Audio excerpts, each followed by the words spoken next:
అమెరికాలో సియాటెల్లో ఒక పోలీసు ఒక 40 కిలోమీటర్ల స్పీడ్తో వెళ్ళాల్సినటువంటి చోట కారుని అడ్డదిడ్డంగా తిప్పి 110 కిలోమీటర్ల స్పీడ్లో నడిపి మన తెలుగు అమ్మాయి అయినటువంటి కర్నూలు జిల్లాకు చెందిన జాహ్నవి కందులని ఢీకొట్టడం. సియాటెల్లో అక్కడికి వెళ్ళి నార్త్ ఈస్టర్న్ యూనివర్సిటీలో చదువుతున్నటువంటి ఇంజనీరింగ్ గ్రాడ్యుయేట్ అయిన అమ్మాయి అని 2023 జనవరి 23న సౌత్ లేక్ యూనియన్లో రోడ్డు దాటుతున్నటువంటి సందర్భంలో 74 కిలోమీటర్ల 74 mph అంటే 119 కిలోమీటర్ల వేగంతో వచ్చి ఢీకొట్టడం.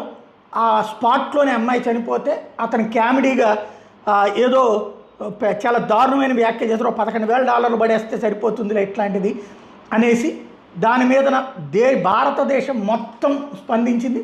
తీవ్ర ఆగ్రహం వ్యక్తం చేయడంతో ఆ సదరు పోలీసు అధికారిని సస్పెండ్ చేశారు. ఆ పైన దాని మీద